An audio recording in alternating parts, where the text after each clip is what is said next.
Hello, welcome to Endure the King Part 3. Uh, we're obviously going to be going through this, but I also just want to say this right off the bat.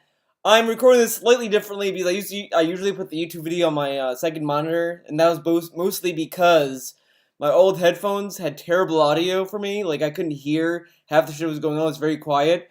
Uh, so I decided to try these headphones out, and these work a lot better than the fucking red ones I usually have. The thing that blows my mind mostly is I accidentally snapped this part of the headset like I was trying to take up my headphones off with one hand, and this snapped off because I extended it too far, and yet these still work better than the ones that I didn't really do much with. I don't know. You tell me. So let's go to his tags. Let's do the usual. So he asks, "Why don't I take public transportation?" I have a car. That's why I don't use public transportation. If I had to use it, I would. Um, there you go.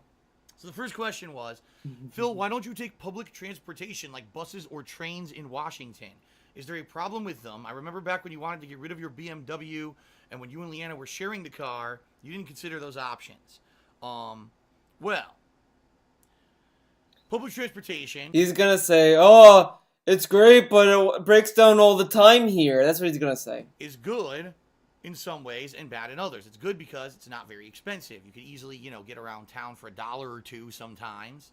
And it's nice for people who don't have the option of driving a car, owning a car, to get around. It's bad because it's inconsistent. It's not reliable all the time. Um, you're reliant on someone else to do their job properly to get from place to place. What? So I'll give you an example. All right. Gotta expect them to do their job properly. They're fucking bus drivers. Get the fuck out of here. When we first moved here in 2014, Wait, what the? my ex-girlfriend did Hold not have a on, driver's hold on. license. So I'll give you an example. All right. When we first Oh my god, dude, these headphones are too good. I fucking heard him fart. I heard him fucking fart. God damn it. God damn it. moved here in 2014, my ex-girlfriend did not have a driver's license. God damn it. That is so Oh my god, man. Driver's license. So, dude, I thought the fucking, like, swishing of the liquids in his mouth were bad. I could fucking hear him fart. God damn it. Fuck you, Phil. She would try to take a bus because I was working, right? Now, there were a few times when I offered, I did God drive damn her, it. but for the most part, she says, fine, I'll just take the bus. It's not a big deal. I'm not exaggerating. In a 2-month period, 3 fucking times, the bus broke down, and I had to drive her to driving school because the bus kept breaking down or was late. There was one day the bus never showed up, and then 2 other times the bus broke, where the doors wouldn't fucking close on the bus, and so she couldn't take the bus, and I had to go pick her up from the bus stop and drive her to driving school, all right? That's the consistency of public transportation, at least around here. I don't know back home, because in Connecticut, I never rode the bus or anything, but, around here, it just doesn't seem to be consistent, and a lot of the times they're late. That was the other problem, too. Like, before she had her license, she would be using the bus to get back and forth to work, and so half the time the bus would be late. So she had to end up taking the bus way earlier than when she was supposed to be at work in order to sit there and waste an hour or two because the buses just weren't consistent on time. Guess what, Phil? That's how everyone deals with public transportation. Of course. Oh my god, man. Of course, that's how it works. Everyone has to deal with one of the major issues. Public transportation. Come on. For me, to take buses all around, like, first of all, I don't go a lot of places, right? I mean, for me, where do I realistically go? Well, why would he need the public transportation right now? He has a fucking car. Grocery shopping. Oh my god, man. Grocery shopping. How am I going to carry, bags of heavy groceries on and off a bus and stuff? It's not like I'm going to get one bag. When I go grocery shopping, typically I restock the house on certain things and stuff. Yeah. And I end up with a few bags at least. I'm not going to. Yeah, he is true. Like if you wait until the end of the week or so to restock through grocery stores, it does make sense for him to use a car. I mean, it's crazy to bring 5 bags onto a bus. Like if it was 2 bags, 2, 3, maybe 4, I could understand that. But I mean, the bags might break. You know, and you don't want that to happen. I mean, it's Gonna be going on a bus with tons of bags and shit like that. Other places that I go, typically, you know, the other thing is the time that buses take. You have to wait for the bus to show up, get on the bus. The bus has several stops. Versus if you have a car, you just go straight there and back, right? If I need to get something done, zoom, zoom. Great. unless you have traffic. Versus, oh, now I gotta sit around and wait. So there's positives and negatives. But in particular, around here, like I said, sadly, the buses just didn't seem very consistent. It was interesting because it was one of the things we wanted to test when we moved out here. We were like, gee, I wonder if, you know, this will actually end up being something that we can do and consistently. Maybe the car won't be a big deal, but no, we quickly found out that it was not a reliable thing and that we were going to have to rely on a car. Well, the thing is that he probably lives like in the suburbs area, and usually if you live in the suburbs, buses are not that convenient. Buses are usually convenient and helpful when you're in a city, because, you know, it's a fucking city. You know, when you're in the suburbs, you do need a car for that kind of shit. I mean, it's kind of straightforward. So there you go. Okay. The second question that I chose from this person. Oh, another question. Okay. Would I take a certain kind of job if it meant I could never make YouTube videos again? Yes. To answer, he says, if you were to leave YouTube or Twitch, if you were offered a job with an annual salary between $100,000 to $200,000, the condition for the job is that you can never, or you can. He screwed it up. He spelled it wrong. The condition for the job is that you can never, is what he meant to say, record gaming videos again because you won't have the time. Well, first of all, a salaried job with $100,000 to $200,000 would be amazing. That is more than what I make right now. So that would be great. It would be an increase in pay immediately. Now, there's positives and negatives. My healthcare costs would probably go down, right? That's great. It'd probably be more consistent. Don't have to worry about, oh no, at any point YouTube ad revenue plummets or something and now I'm screwed and I can't pay my bills. In a lot of ways, when I had my office job, it was a lot easier to budget and have a lifestyle where I knew what I could afford. And it was better because now I don't know what I can afford at any time because anything could change on a moment's notice at a whim, right? I would probably be very... By the way, he's buying Destiny 2. He's getting Destiny 2. Now, a fan did not donate it to him. He's buying it. Keep that in mind. Very, very hard pressed to not accept a salaried job for $100,000 to $200,000. All right, that would be a lot of money, way more than what I make, and it would probably help me out massively financially from the situation that I'm in right now. And yes, I would probably take it now. The question would be, what is this job? You know, he says, I guess this job would take up so much of my time that I would never be able to do videos for YouTube. That's weird to me because that doesn't sound realistic. Even with my old job, right? It's not a realistic question, of course. The question is, he just wants to know, would you take this job? Oh, let's fucking hear this again. And it would probably help me out massively financially from the situation that I'm in right now. And it would, all right, that would not accept a salaried job for 100. Very, I would probably be very, very, very hard pressed to not accept a salaried job for $100,000 to $200,000. All right. Okay. That would be a lot of money, way more than what I make, and it would probably help me out massively financially from the situation that I'm in right now. And yes, I would probably take it now. The question would be, what is this job? You know, he says, I guess this job would take up so much of my time that I would never be able to do videos for YouTube. That's weird to me because that doesn't sound realistic. Even with my old job, right? My old office job. Okay, yeah, okay. So he would take that job, but then question it. A lot of times because I was working unpaid time from home and stuff to get my work done. Like it's a hypothetical question, and he's like applying so much thought to this question. Like he cannot just answer a question and then move on. He has to like explain the realistic approaches of it. Like, come on. I still was able to squeeze in time to make gameplay videos and stuff. So, if you're talking, if it meant $100,000 to $200,000, but the job was all of my life and I had no fucking free time at all for anything, I don't know how long it would last. You didn't say no free time. You said you wouldn't do YouTube videos. Well, it would eat away my free time. No! No, that's not the question.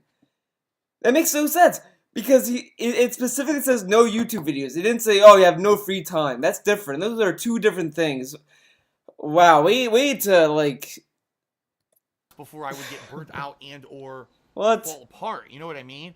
If anything, maybe what I would do is do that job for a set amount of years until I could get myself out of the financial straits I'm in now, and then maybe look for an alternative, like a job that maybe doesn't pay as much, but also isn't sucking up that much of my time. So now I could diversify and do stuff I want to do. Because the bottom line is, yeah, work is important, but when work is 100% of your life, that's not living. That's literally living for someone else.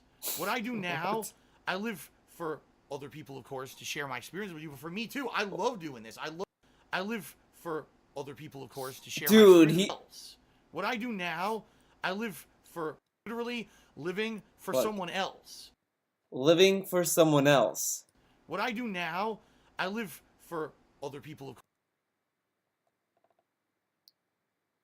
I live for someone else. Now I live for... He uses another word for someone else.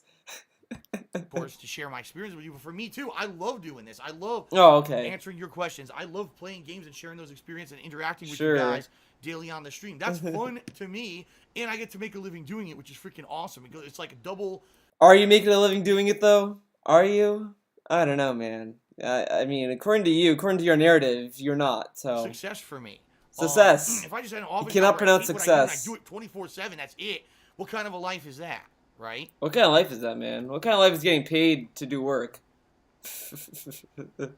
All right. Shout out to Hollow11 who did 2 cheers. He did 15-bit cheer and then a 10-bit cheer. Thank you. Thank you. All right. Next question. Next question. As DSP would say, buppada. Thoughts on driving. Is it enjoyable? Thoughts on stupid people who drive and threaten others. What kind of cards have I owned? Cards. It's enjoyable. I like driving. I mostly like driving a stick. I have an automatic, but I drive my mother's stick shift from time to time, and that's a lot of fun. So it's a fun car because you get to actually move the gear shifts, and it was more active. You get to actually be in tune with the car. While automatic, you could just kind of just sit back and not really think about driving. But I like driving in that kind of regard. It is a little annoying when there's traffic, and I don't like it when I'm driving on the highway and I have nothing to listen to that's a podcast. Like, I listen to songs, and that's fine, but I like listening to podcasts sometimes, and there's not been any that has drawn my attention lately. Or any new ones, because I usually see like a Make a 64 podcast, usually when it uploads, and all that kind of stuff. It is what it is. Stupid people when they drive, well, everyone is in danger of getting into a car accident. I mean, it's I don't think it's really dumb people, but it's people who are just not thinking. But if they drive and then the way that they drive threaten others, it kind of sucks, but what can you do? Everyone needs to drive. Everyone needs to get to where they need to go. There's really nothing I can do. What kind of cars have I owned? I owned my grandparents' car, which was, funny enough, a BMW. But I don't drive that car anymore. It is what it is. I don't really like talking about the cars I owned, to be honest. I don't know. I feel like people are just gonna like, oh, you drive this car? Well, let me like analyze that. But it is what it is. From Alucard Vijacool, he says, do you like to drive? I actually enjoy driving, but I hate stupid people on the road going too slow or driving with their high beams on at night. I hate when people drive with their fucking high beams. Like, it drives me up the wall. Because I feel that they do that because they want you to go fast, because they're in a hurry. So usually I just go the speed limit immediately, because I might go like, 5 or 10 miles per hour faster than the speed limit. But if they're doing that shit, I slow down, because I can't fucking stand it. I fucking piss the fuck out of them, because it's like, if you're gonna piss me off, I'll piss you off. I don't know. I don't do that as much anymore. I kind of fucking deal with it, but when you see awful drivers on the road. Also, what cars have you driven over the years? My first was a Mazda 626 piece of trash. Broke down so often I stopped driving it, and now I drive an Infiniti G35X. An amazing car, no issues. I want to know your experiences with cars and driving. Well, let me tell you, dude. First of all, driving to me is a means to an end. I'm not one of these car aficionados where I love my car and I fucking want to enhance my car and I want to constantly be racing and driving. There's a group of people like that. But you don't have to be like that to enjoy driving. I'm not a fucking car enthusiast, and I enjoy driving because it's a fun thing to do sometimes because you're just driving. You get to like look around. You get to see different environments or whatever. It's not like, oh man, my fucking engine. Woo! Let me just pop open the hood. You don't have to fucking do that to enjoy driving. I'm certainly the complete polar opposite. I mean, it's like saying like, in order for you to enjoy video games, you have to develop a video game or something. Like, get the fuck out of here. If I'm driving, it's because I'm going somewhere and I want to get somewhere. It's not the quality. It's not. Oh, I'm having so much fun in this car driving. Now that being said, it doesn't mean that you can't have a good time driving. If it's a hot summer day and you got the window open and the wind's blowing in the window or whatever, then it's cool. It's a cool thing to be able to do. I used to drive a ton. All right, when I was young, I would drive everywhere. And I was the person who would drive the carpool. She's been acting up for me. To fighting game tournaments. I would drive from Connecticut to New York, New Jersey, Massachusetts, Rhode Island. Then one time I drove down to freaking like Virginia and shit. I drove so far. Now, I was the guy. I was Virginia. The driver whenever we went out of state. Wait a second. So Massachusetts, Rhode Island, Connecticut to New York. Drive the carpool. I would drive everywhere, and I was the person who would drive the carpool. Drive the carpool. Okay, everyone. I want you guys to remember what he said every year. Oh, I can't drive on the highway because of my back, dude. I cannot do it. And then he's driving to Massachusetts, Virginia, and all these other places. Guess what, Phil? In order to get there, you have to take the highway. To fighting game tournaments, I would drive from Connecticut to New York, New Jersey. What? Massachusetts. What? Then one time I drove down to freaking like Virginia. He is claiming he has done carpools. They drive to all these places, but he has told us in the past numerous times he cannot drive on the highway. And I'm also pretty sure, don't quote me on this, but I think in the John Rambo and Howard Exposed video, they fucking said that they had to drive him around. Now he's like, well, I drive the carpool, I drove all these places, but he can't drive on the highway because of his back. But now he's driving all these places. Get the fuck out of here. You're... Really? And shit, I drove so far. Now, I was the guy. I was the driver whenever we went out of state. I was like Baby Driver, dude. That movie was about me. Street Fighter tournament. All right. Okay, Phil. I didn't necessarily enjoy it. It's either you're lying about your back or you're lying about you driving. I don't know which it is. It could be both for all I know. But really, you can't drive on the highway because of your back, but you can drive to all these states that require you to go on the highway. Get the fuck out of here. But it was fun driving with friends because then you could talk and joke around. And yeah, of course you have to pay attention to the drive. But when you're on a long-ass highway drive where there's not a lot of cars on the road and you're just kind of getting from point A to point B, having friends in the car is part of the experience of having fun, right? But okay. What cars have I had? Well, I started out with he drove a Ford Escort in the late 1990s. Oh, a reasonable that got wrecked. car. Oh, I ended up driving got wrecked somehow. Ford Taurus for a while. 1992 Ford Taurus. For a long time actually. It was like 2-3 years I drove that through college, and then eventually I raised enough money to get a 2-3 years through college, but college is 4 years, Phil. I got him. Pontiac Grand Am. And I had that from when I graduated college. So that would have been 2004. Take a sip. Chew the water. All the way through to when I got that BMW. So when was that? Let me think about that. That was 2012. Dude, what the fuck? So I owned that Pontiac Grand Am for a good 8 years. And that was the car that I drove everywhere on trips and everything. And by the time I was done... I drove everywhere, but I cannot drive on the highway because of my back. But I drove everywhere. Car, I'm not exaggerating. Smoke was coming out of it. It was leaking oil and fluids all over, and the window had sunken into the door and wouldn't come out. The car had... Everything was falling apart. The car was about to, like, explode when I got the BMW. Okay. Okay, buddy. Car had oil and fluids all over. I'm not exaggerating. On trips and years, and by the time I was done with that car, I'm not exaggerating. Smoke was coming out of it. It was leaking oil and fluids all over, and the window had sunken into the door and wouldn't come out. The car had... Everything was falling apart. The car was about to, like, explode. Did you take care of your fucking car? Did you get it serviced at all? when I got the BMW. When I got the BMW, okay, whatever. um, He got a BMW. Okay. the other question that he asked, what do you do to calm your nerves when you see awful drivers on the road?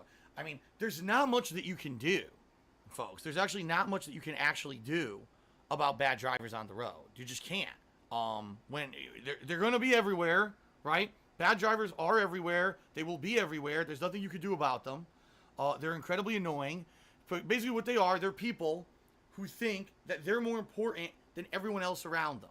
These people think, honestly, What? that like they're number one and therefore they're more important. That's not every bad driver. Some bad drivers are that they might not look at their blind spots when they change lanes. They might forget to put on their blinker. It's stuff that's like people don't really actively think, because there's a lot of times when you drive.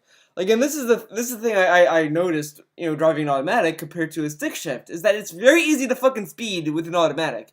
Because there are times where you might feel the speed that you're going in the car. Like, you might feel like, well, this feels like I'm going 35, and then we look at the odometer, it's like, oh, you're going 45 instead. It's small things like that. I mean, it's not going to be drastic things, but you might forget to, like, look at your mirrors. You might forget to look at the lane. You might misjudge things. It's not, it's not what he's saying. I mean, yeah, there are people that are like that, but those are kind of the people who are driving SUVs in a way, because they're driving a car they can survive in if they get into a crash. But it's not necessarily that, but whatever. They're going to disregard all the rules of the road. They're going to disregard anything possible, right? In order to basically get from point A to point B. They'll drive unsafe. They'll have their fucking phones. They'll be texting as they drive like this. They're nuts. Some of them I have to think. So I saw this one person, riding a motorcycle, and she got her phone out as she was riding the motorcycle, and this was like on narrow fucking roads, and this was in Greece, by the way. And she got her phone out and she was texting while she was driving her motorcycle, and she didn't have a helmet. And I sat there and was like, if I wasn't paying attention, if I was just like, if I looked down for a second and I didn't see her slowing down or doing anything, I probably would have hit her, and it probably would have been a bad time. So fortunately for her, I was paying attention. But to look at your phone driving a motorcycle, are you fucking insane? Are just not self-aware. Like, they don't realize that every time you get behind the wheel of a car that you're basically driving a deadly weapon that could either kill you or kill the people around you. I don't understand that kind of person. To me, that's nuts that kind of person even fucking exists. Well, because they feel comfortable with what they're driving and they don't think that they're going to get into a car accident. That's the thing. That's the thing, because that's why it's called car accidents, because you don't plan on them. You don't plan on getting into a car crash. It just happens because you're not thinking about something.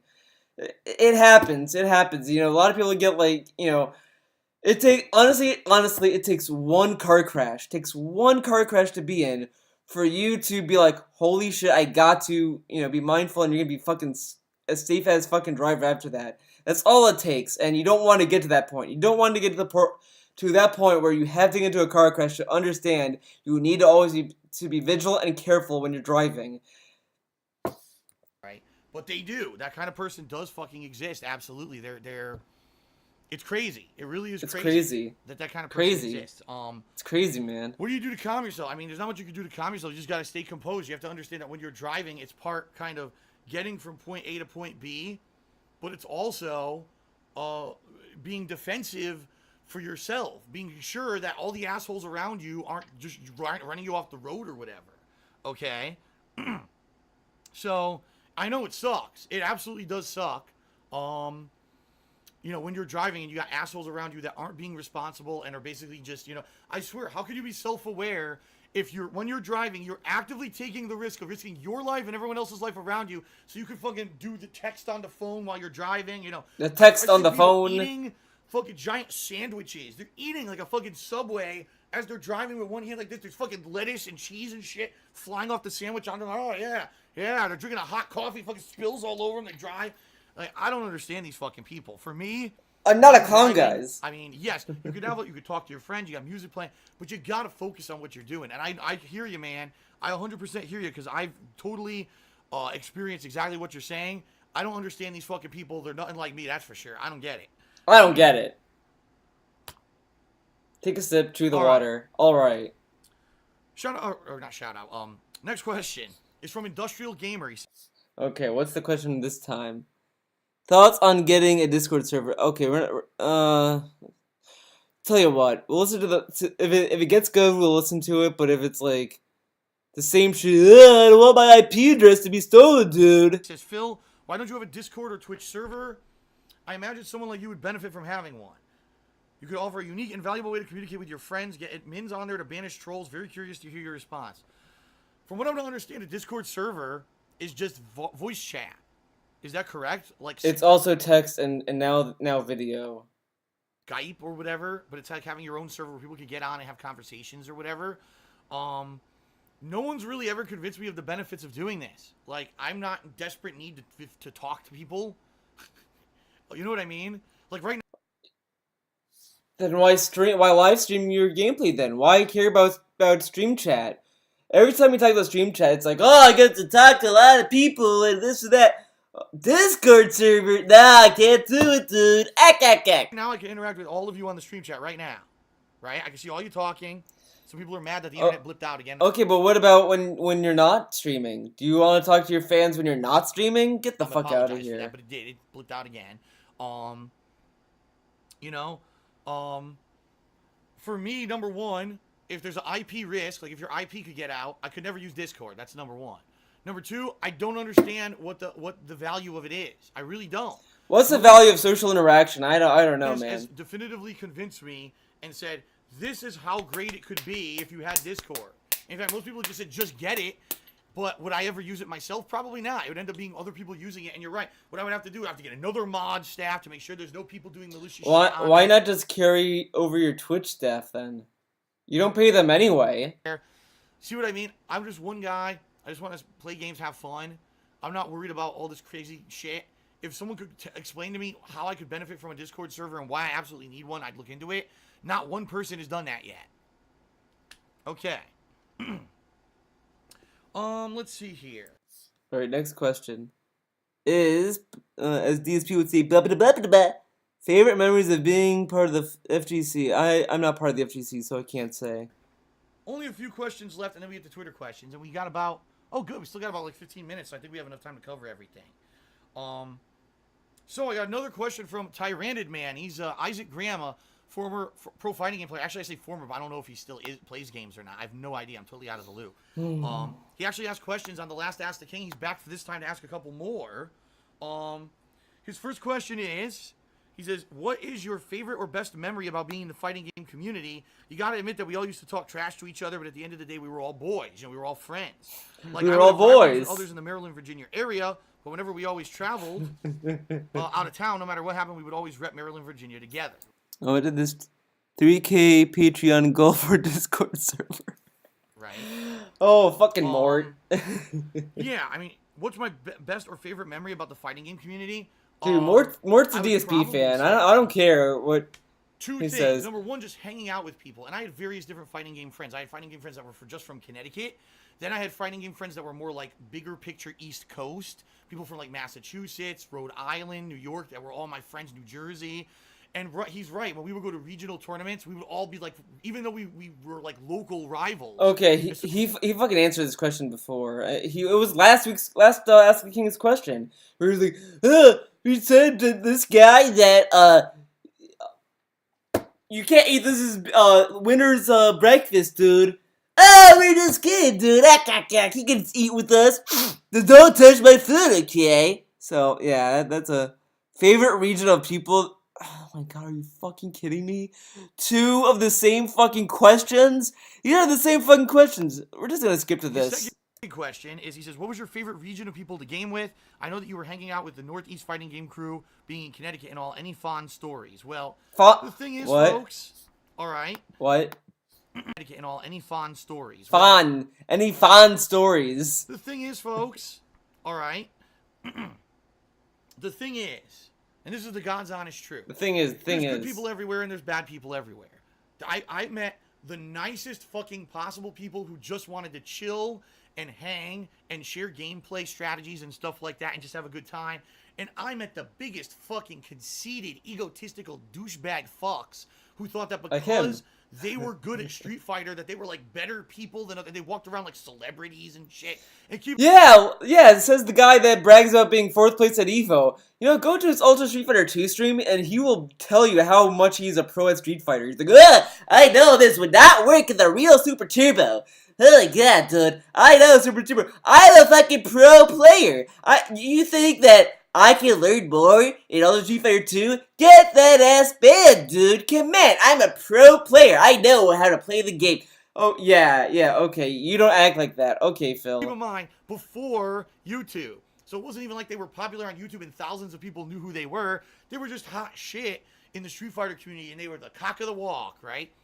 So Yeah, I bet okay. them all. And the Yeah, bottom you're line not is, one of I don't them, really right? think that there's one region or one group that's better than another when it comes to Hold that. on. What was the question? Let's look at the question again. Favorite region of people of the... He's asking who you got along with. Like, who do you get... the question is basically asking him, who did you get along better? You know, it's like, you know, if I go to a Skullgirls community, you can probably ask, you know, someone can ask me, like, oh, out of everyone you played in Skullgirls, who was your favorite person to play against? You know, all this stuff. I get to, like, oh, I like this guy, I liked, you know, shout out to, I don't know if you watch these videos, but I think his name is Cat Killer 7 or something, I don't fucking remember.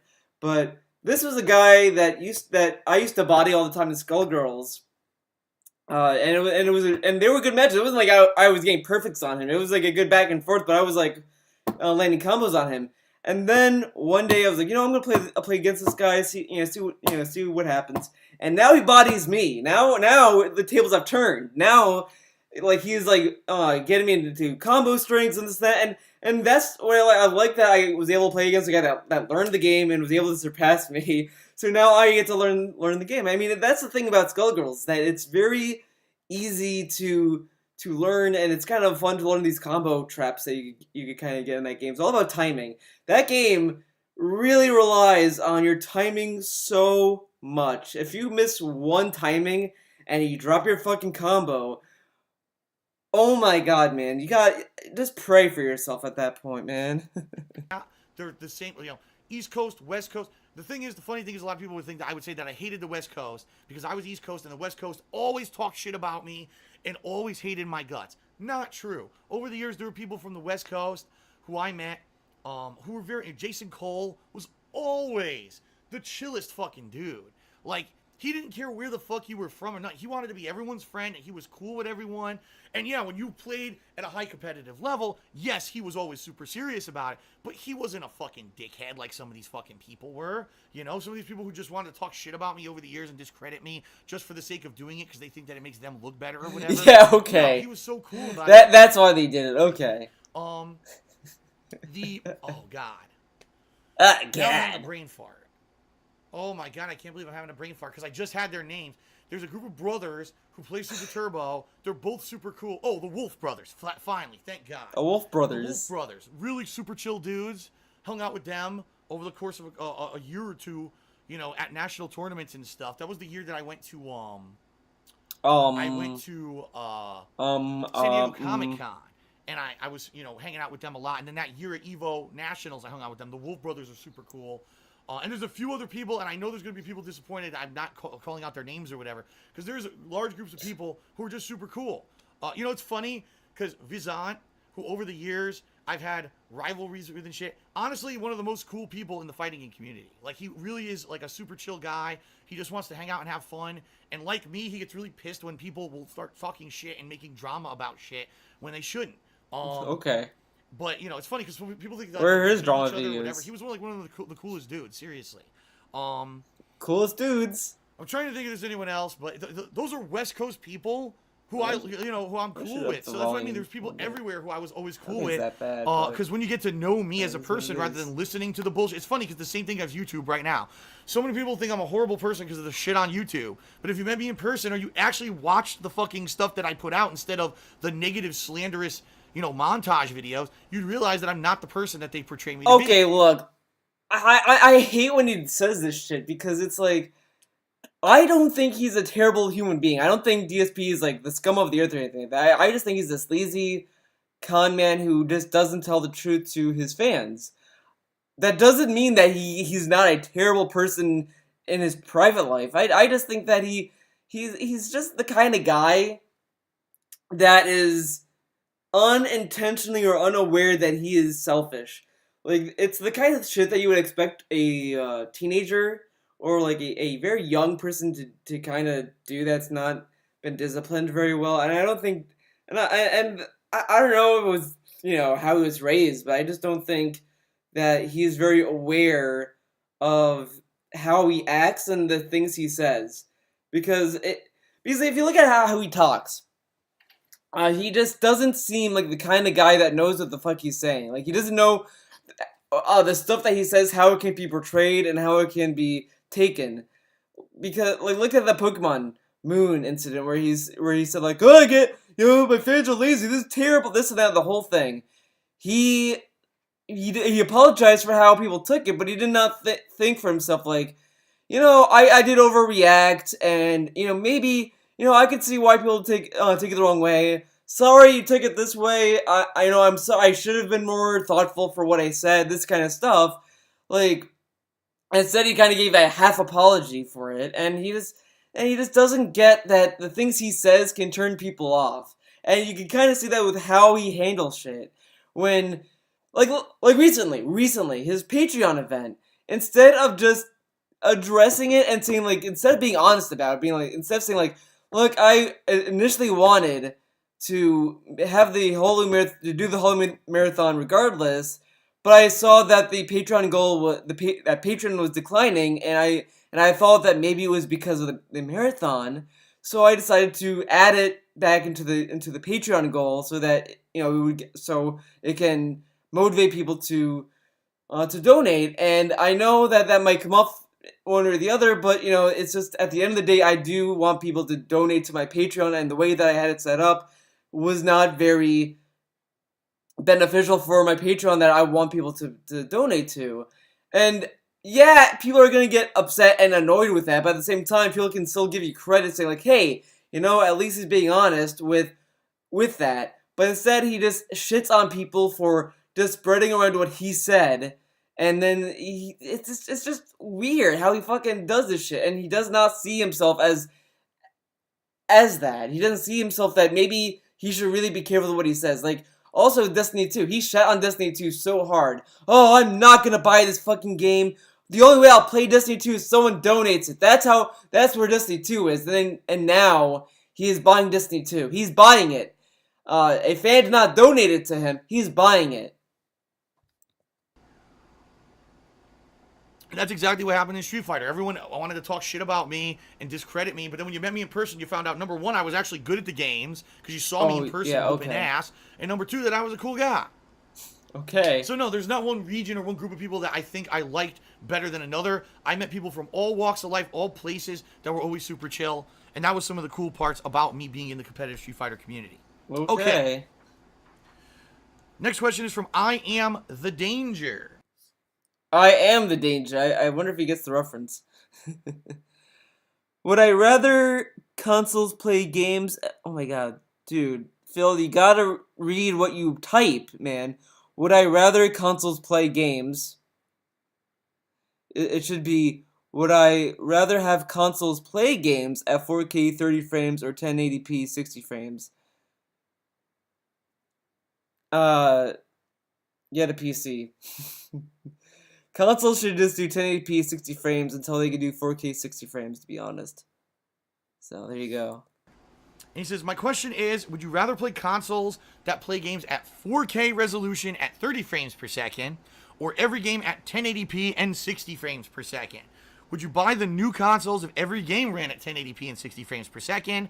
Do you think it's too early to push 4K and they should slow down and readjust things and make sure everyone gets... I don't think it's too early to push 4K. Because, 4K TVs are still expensive. They're not a household TV just yet. But I think that the sooner that these companies work on 4K, the faster they'll get used to it. So, like, the Xbox One X and the PS4 Pro does 4K, but it does, like, 30 frames. It doesn't do true 4K or whatever. But the fact that they're rolling that out now, that would mean that, like, when the PlayStation 5 comes out, or the Xbox 2, or whatever it's going to be called, they're gonna get enough experience with 4K that they might, get better out of it. They might get more out of it. So, of course, that's putting faith into the game developers that they're going to be able to do 4K and 60 frames plus or whatever. But, you can still have that faith, man. It's the best 1080p experience that they possibly can, and then after a few years start to focus on 4K higher performance. Yes, like, I agree with everything you're saying. They should have perfected 1080p 60 frames per second before they started pushing 4K down our throats.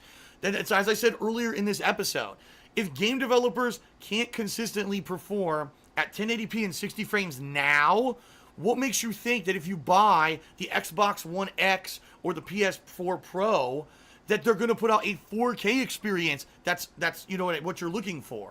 More than likely, like I said, it's going to end up being 4K, but choppy. It's not going to be a smooth 30 frames. It's going to be 15 frames per second and disappointing. Yeah, I kind of doubt it's going to be less than 30. Again, this is a case to be honest. of game developers and hardware manufacturers pushing stuff down our throats before we need it. Remember the big motion control craze? Remember the big 3D craze? Remember you know what I mean? I could name a ton of these things that were crazes that we needed to have that were going to revolutionize gaming, and they didn't do fucking anything. 4K is a fucking resolution. It's a resolution. Every platform, IMAX fucking coming 5K. 5K. Well, according to Apple. According to Apple, it's 5K. Believe what you want, but 4K is the resolution that everyone's gonna have in the future. It's not like VR where it's like you need to have an added accessory that that some people might not want. This is just another one. 4K resolution. Does it look beautiful? Yes. How many games are actually going to utilize that? Probably not a lot. That. Even the games they're claiming that are being developed for 4K, I guarantee you are going to perform nowhere near as good than if you played it at the lower resolution. Okay, take a sip, chew the water. So I 100% agree with you. It should be 1080p 60 frames before they worry about 4K. Yes, I do think that they're shoving this down our throat far too early. I mean, if you go buy a new TV today, it probably is 4K. But the bottom line is that most people who aren't rushing out to buy new TVs don't have 4K yet. So, who cares? Most people who buy new TVs buy a TV with 4K unless they want like a cheaper upgrade. And let's also face it, for people like me who stream and record, no one's doing it at fucking 4K. You know how crazy bandwidth you need to fucking watch a 4K video? Anyway, alright. Final question from the forums, then we're going to have a couple questions from Twitter. Alright. He didn't put the other Twitter questions, I've noticed. Look at this. He has this one question and then that's it. He did not even put the rest of the questions in the fucking tags. What? Okay. Thoughts on adding more accessibility features to games, plus Twitter questions. Thoughts on plus Twitter questions. Why don't you put the fucking Twitter questions in the fucking description? Thoughts on adding more accessibility features to games. Like, what does that mean? Like, accessibility features for for handicapped people, or accessibility like making games easier? Like, if you're talking about adding difficulties, I don't see the issue there. I don't see the issue with adding very easy, normal, hard, and having all those things. It's like, people that complain with MGS5 about reflex mode, saying, oh, it's making the game too easy and casual, they ruined Metal Gear. You can turn that off. The only thing that I will say is I do think MGS5 needed a difficulty setting. Like, it needs difficulty settings for that game. But, there's stuff you can turn off, and there's stuff that's optional, like the chicken hat. You can get an MGS5 if you die enough times. You can turn that off. You don't have to use it. The game doesn't force you to use it if you die enough. Or, So this question is from the Warlord 2K50. And the Warlord asks, hey Phil, I've been a fan of yours since late 2013. I'm actually partially sighted. So partially sighted meaning he's handicapped. He can't see. He doesn't have 20/20 vision. Oh, like you! Oh man, I'm sorry to that guy, but Phil needs glasses. He has glasses. He needs to wear them. I wanted to ask you, do you think that games should introduce more accessibility features? For example, maybe larger text or bolder fonts. A lot more people are playing games these days, so it would be cool to see devs recognize and make games playable for everyone. Keep up the good work and enjoy your day. Oh, that's what he means. That's what he means. Well, yeah, of course. But isn't text pretty easy to read though? I don't know. I can't say. Yes. I Dude, can't this say. is an incredibly pertinent question. Because I Really don't know how many pertinent. times since this current console generation, I'm playing a game and I said, man, why is the text so fucking small in the menu? Or the subtitles. I always enable subtitles for those who are hearing impaired, right? And half the fucking time, the subtitles are like microscopic ants on the fucking screen and you can't even read them. And I'm like, what are they doing? Like, what are they thinking with this? Like, just because the game is at a You could probably adjust the size of the text in the options menu or in the system hardware because like there's an accessibility feature in the PS4 that you could go and like tweak things. higher resolution now, doesn't mean that we shouldn't be able to fucking read what's on the goddamn screen. I completely agree with Warlord here. I think games should be made more accessible. There are people out there who want to play games who don't have full eyesight or full hearing, any of these things. Yes. Now, does that mean that a game should be completely nerfed or critical gameplay components changed to make the game more accessible? I don't necessarily agree with that. If you have a game that's super hard, you shouldn't make it accessible to the person who only has one finger and you need 10 fingers to play the game. You know what I mean? But at the same time, when it's something that's easy, like making bigger fucking subtitles, making actual text in menus that you can fucking Or they could have like a mode for them too, like maybe make an easy mode for a game. I don't know. It's crazy, right? instead of being this goddamn small on your screen. Yeah, it's a no-brainer. And I think that sadly a lot of these game developers, it is kind of a thing that they just gloss over, okay, rather than saying, oh, this really is a concern. One company that does a good job, wasn't it Telltale, who now allows you to choose the size of your subtitles when you play their games? And I always pick like the medium or big. That's cool. That's what everyone should be fucking doing. Not subtitles enabled. What the fuck? I can't read it. So I agree with Warlord. I do think that there should be more accessibility for things that are simple to do and have been such crazy oversights for years. Yes, it should be done. Take a sip. Chew the water. All right. I've got some shout outs to do here. First of all, Mort did a $2 tip. Thank you, Mort. Thank you, Mort. I got some shout outs to do for patrons, and then we got the final questions, which are from Twitter. So thank you to the following patrons. These are people who pledged 10. What?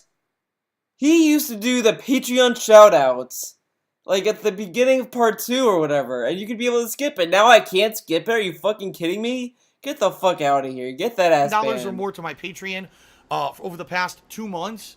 Greatly appreciated, folks. Really. So thank you to the following: Michael Wallbridge, Nick that got answered on the show, Mr. and Brother, Tim 95, Kali, Thomas McDonald, QPZMWN, Bonk or Bonky, you don't know, Byron Ripple, Andara, Alt, V. There you go. It's here. Take a sip. All right. Chew the water. Now let's end this in nice high fashion with a few Twitter questions. The first question from Yuri Dona asks, what gaming genre in your mind needs the most innovation? Maybe, gaming genre that needs the most innovation. I feel maybe hack and slash? I don't know, man. I think every genre is like maxed out on that. There's 2 gaming genres right now that I really are feeling it's very stale.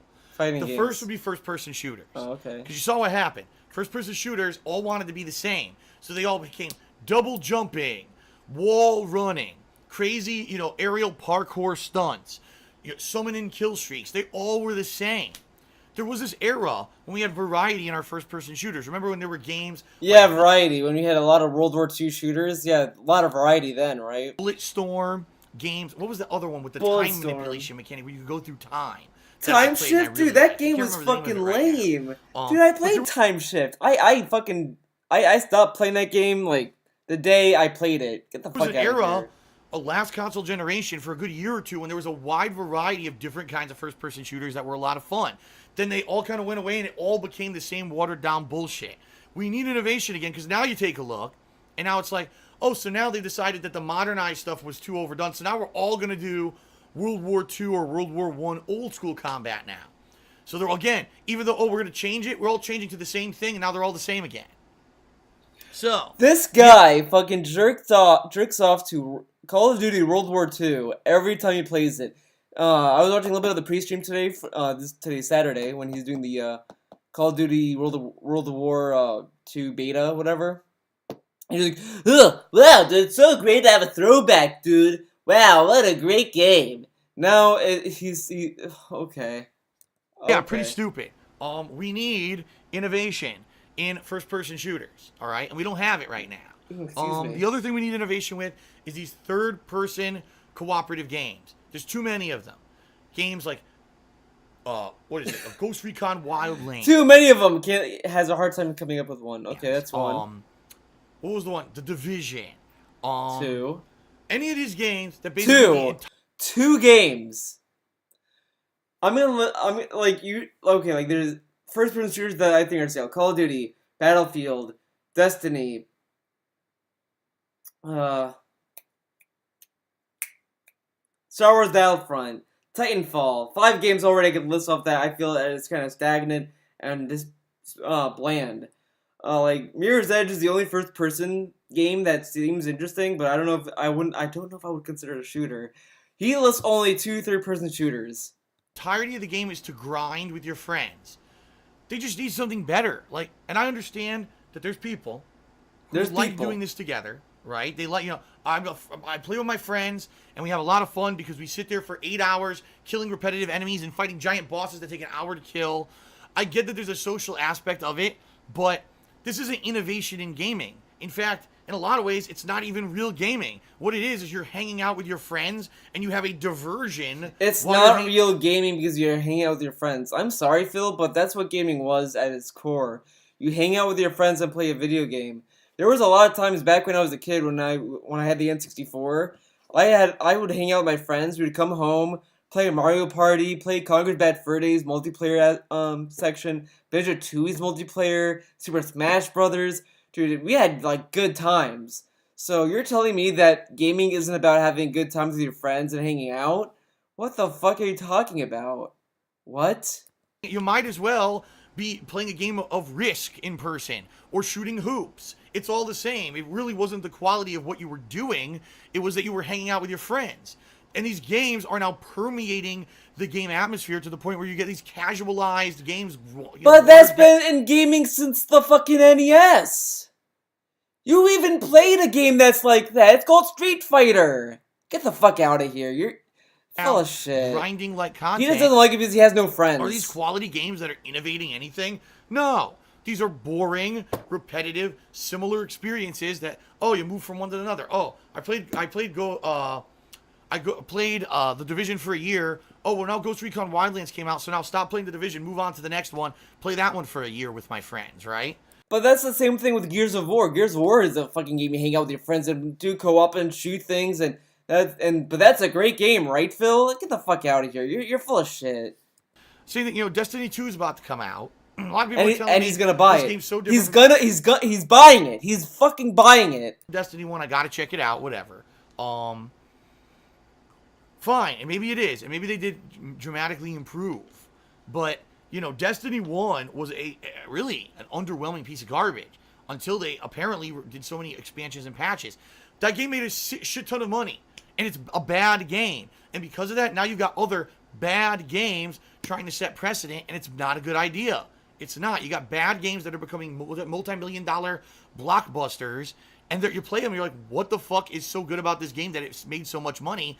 It's like 10 other games I've played, and it's the same shit, but people are just buying the same style of no innovation, no creativity, and they keep making money. No creativity. It actually reminds me of... It actually reminds me of Michael Bay movies. Michael just Bay keep watching them, no movies. matter what. Michael Bay makes the same kind of terrible CGI, bad directing, cheesy. Terrible CGI. The CGI's been like I heard it's pretty good in the Transformers movies, but they're just fucking the same as shit. Fucking, acting, 3D movies, Whatever. Transformers, Ninja Turtles, all the Michael Bay shit. And it took how many years, right? When was the first Transformers movie? Was it like 2006 or 7 or something like that?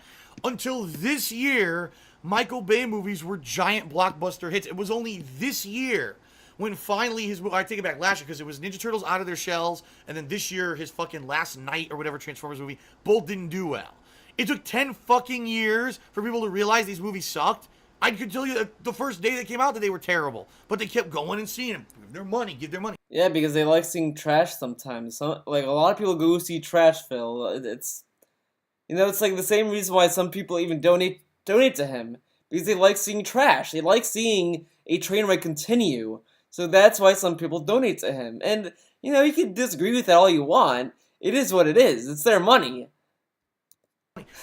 If you buy crap, you have no excuse to complain when all that's out there is crap, So yeah, there were a ton of shitty movies, Michael Bay movies. The people to blame are the people who went there and kept seeing the shit. But honestly, the movie industry has its own issue. It's a big thing. They've always been having this like creativity bankruptcy almost. Like Alfred Hitchcock, in order to get what's the movie? Psycho. I don't know why I had to think about that. Psycho. He had to put himself on a second mortgage just to produce it because no studio at the time wanted to fund it. And you're probably looking at that like saying like, that movie is like a cult classic. A lot of people talk about how good it is and this and that. Like a lot of movies reference it and all this kind of stuff. And at the time, no company wanted to fund it. Movies. Same thing with video games. If you keep buying the same crap that's boring, unoriginal, repetitive garbage, and then the whole market is permeated with those games, that's your fault. You're the one who created that economic situation. You buy the same games, you fucker. For everyone, All right. He bought Destiny 1. He's the Dark reason why Destiny 2 Nightmare exists. Asks me, what can I give a brief review of each mobile game that I play, and in what order do I like each one? Oh my god, mobile games, great. I currently jump between 4 mobile games when I play mobile games, okay? The mobile game I play, guys, I know you guys are gonna like probably look at me like, what, you played this game? Wow, Theo, I'm surprised. I'm surprised at you. I can't believe you played this game. I would never expect you to play this mobile game before. This mobile game is completely out of left field for you. That's right, the Skullgirls mobile game. It's a good one. It's fun. It's hard as fuck though. I'm stuck on it. I'm trying to finish the story mode. It's hard. The story mode is pretty cool. It takes place before the game, before the console game. The real game takes place before that. So it's pretty cool. It's pretty dope. But I haven't played it in a long ass time though. So there you go. I play Dragon Ball Z Dokkan Battle. Dokkan. I play Final Fantasy Brave Exvius. Okay. I play a Marvel video game called Marvel Future Fight. And I play a game called WWE Champions, which of all things, if you can believe it, is a WWE game that plays like Candy Crush. It's basically just moving gems around and breaking colored gems, alright? He plays that? Okay. So. Okay. What are they all? You collect different I don't care. boss. I'm sorry, I don't against enemies. Then they have special events where you can get pounds that are the in-game currency. And those certain events and stuff. Tournaments where you bosses and stuff. So it's pretty nice. I do like the game. But like all mobile games, it's etc. Alright, Final Fantasy Brave Exvius is a difference is instead of like combat, it's like much like Dokkan or spin-off game characters that could be on your team and you summon just like Dokkan special why could you put timestamps? It actually has a story. Plus, it has all the things that you would expect in a mobile game. To it, the more characters you can summon, the higher chance you'll get the Marvel Future Fight actually is basically a really good console game. Dude, I guarantee he didn't put timestamps so people could watch this whole video. Marvel Heroes, 3 of them. Fuck you. Killing generic enemies on the street like in the other games. They almost follow the same formula, only the those and activate abilities on the fat game. That's where game currency, whatever. But if you pay money to get by far, the worst game that I play is WWE Champions. This game is basically just a time waster for me because I watch WWE. So a lot of the times when I'm watching wrestling, I'll open up the game and play it. It sucks. The game is actually one of the most unfair games I've ever played. Here's why. So when you play a game like Candy Crush or all those, you have a screen full of tokens and you have to move them around to match up. It breaks a row or whatever, and then the tokens fall. This game actually actively cheats all the time. And what I mean by that, you'll be fighting an opponent. Okay, well, your character, for example, will use different colored gems to earn combos. So maybe your character uses green and black gems. Well, guess what? You'll play a match, no green and black gems whatsoever on the fucking screen at all.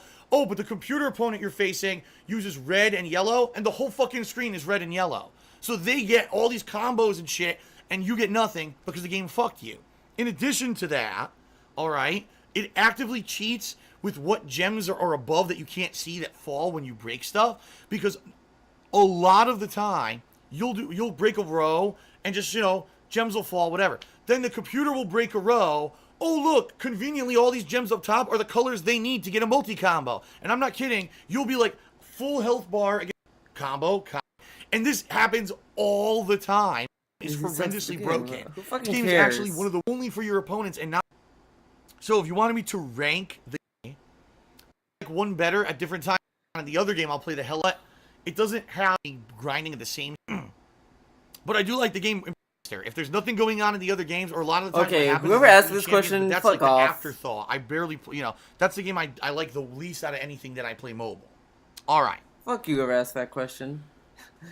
Let's see here. You're banned from my life.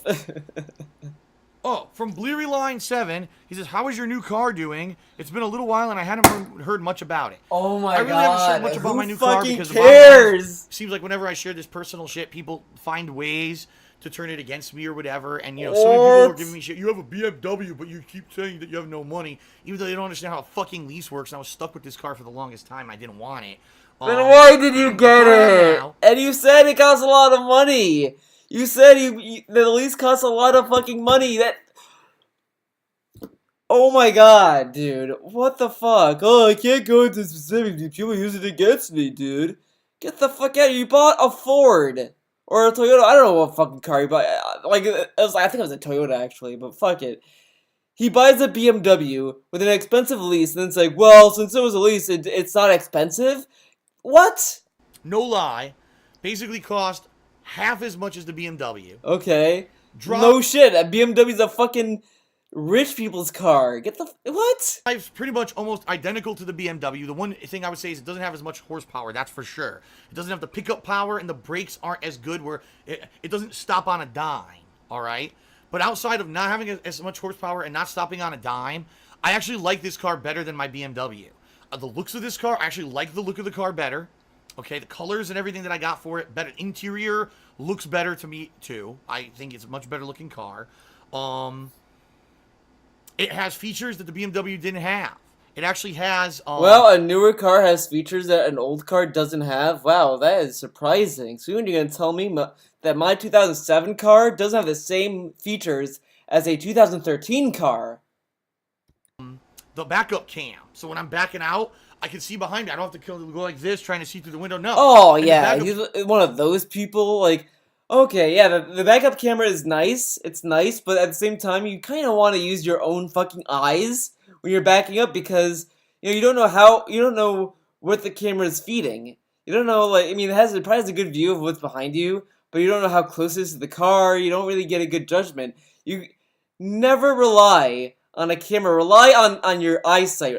Your fucking eyes. Rely on those primarily. Like the car. If I had a car that had a monitor, I'd probably use it to get a quick little glance and look behind me to make sure that just a double check, because the last thing you want is to look at the camera oh cool, okay, I can go back up. Right to the car, come on. Cam's a godsend. I can tell you, man, I can see everything. It makes it so much easier now to do stuff in parking lots and everything. I love the backup cam. I'm surprised I didn't have it at the BMW. Of course, I could have got it, and they would have charged me thousands of dollars extra. But this car just came with it by default. Yeah, like most cars that came out. The car also has a lot of safety features that I really haven't used yet, but it has safety features, again, that were standard that weren't in the BMW. So for me, I love my new car. I think it handles good. I actually like the looks a lot better than the BMW.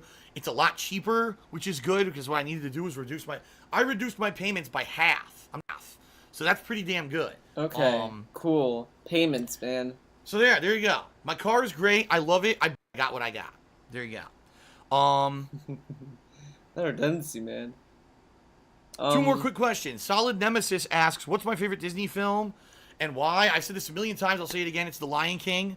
My favorite Disney film. I would say Princess Mononoke. But if I were to pick a traditional Disney movie,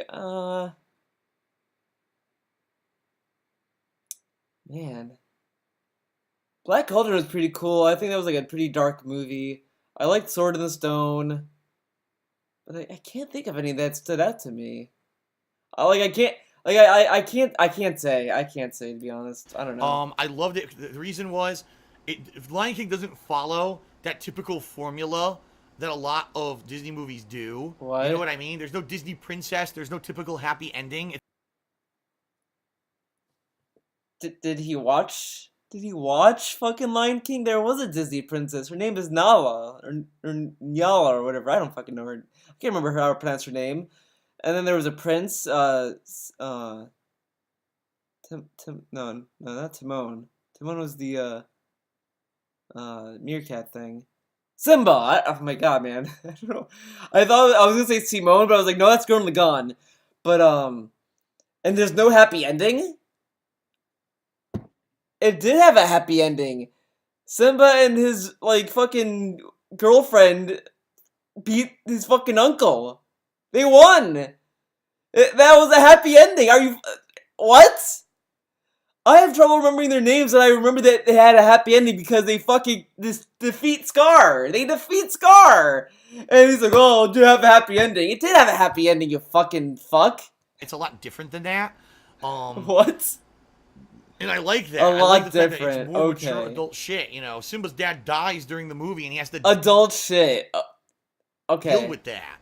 Which in a lot of these movies, you know, it's just like Yeah. fairy tale shit. You know, let's face. Every Disney movie is fairy tale shit. So whatever. You know, fuck A lot it. of the Little Mermaid, Aladdin, all that shit. Aladdin? Is like kitty shit. But then Aladdin's kitty Lion shit. King's like serious.